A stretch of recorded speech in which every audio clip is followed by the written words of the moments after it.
العاجلة عجلنا له فيها ما نشاء لمن نريد ثم فأولئك كان سعيهم مشكورا كلا نمد هؤلاء Sıla-i Rahim, Rabbimizin bize akrabaları gözetmemize emrettiği bir görevdir, bir emirdir hocam.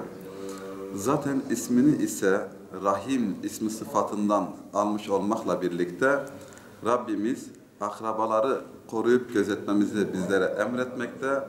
Hatta sadaka ve zekatlarımızı bile verirken akrabayı gözetip verdiğimizde 2 kat daha çok sevap verdiğini bize belirtmektedir. Onun için sıla-i rahim, Yüce Rabbimizin akrabalık bağı dediğimiz akrabalarımızla ilişkimizi sıla olarak, yani devamlılık gerektiren bir görevimizdir hocam.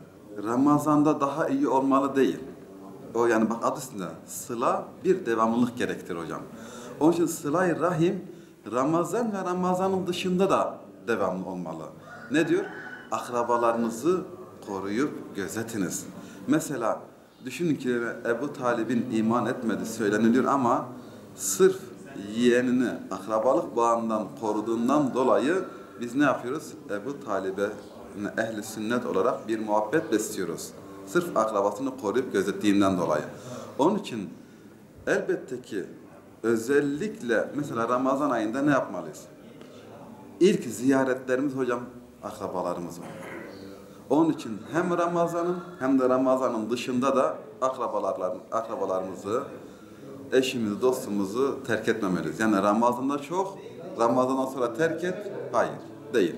Ramazan'dan önce de sonra da akrabalarımızı her daim koruyup, kollayıp gözetmeliyiz inşallah. Şimdi evvela Allah kimseyi sahipsiz bırakmasın. Mesela Kur'an-ı Kerim'de Lut aleyhisselam akrabaları, çevresi olmayan tek peygamberdir. Zayıf kaldı. Orada mağdur oldu. O günden sonra Allah hiçbir peygamberi akrabasız bırakmadı.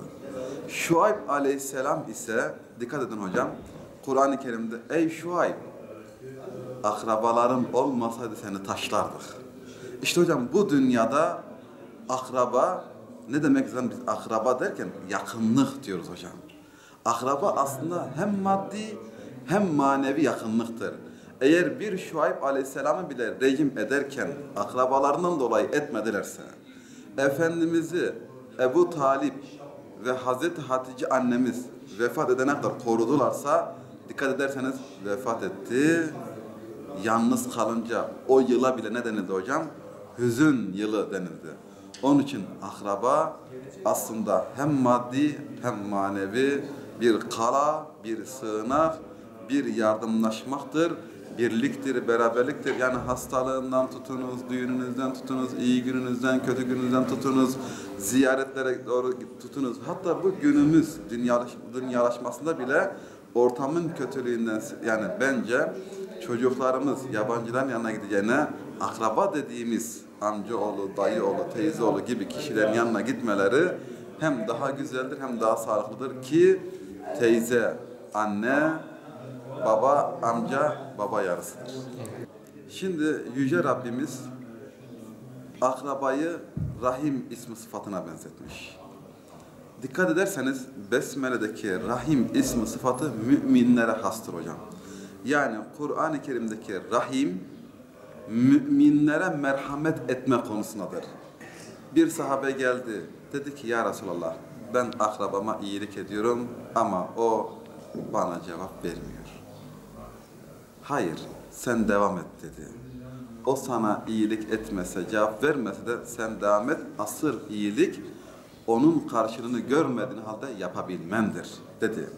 Sonra Mistah'ın Hazreti Ayşe annemize bir hatasından dolayı Hazreti Bekir artık ben buna yardım etmeyeceğim dedi. Yemin etti. Allah Azze ve Celle ayeti kerime indirdi. O hayrı engellemekte yemin eden de kimdir? Terk edin dedi. Hazreti Bekir ayeti duyar duymaz terk ettim ya Rabbi, bıraktım ya Rabbi dedi. Kızına iftira atan akrabasına tuttu, yardımını devam ettirdi.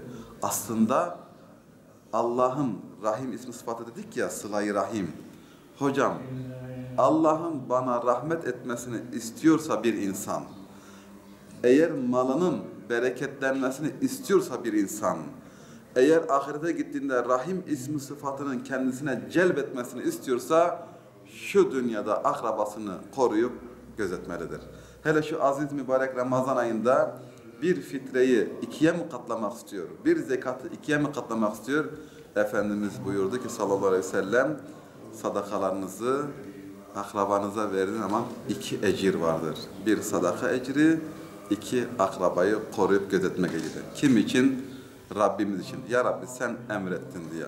O zaman bir peygamberi bile akrabayla kuvvetlendirdiyse, o zaman bir mümin o çekirdek aile dediğimiz sistemini, bu günümüz şartlarında artık çekirdek aile de bozuluyor. Onu geniş aile olarak kapsama alanına almalı.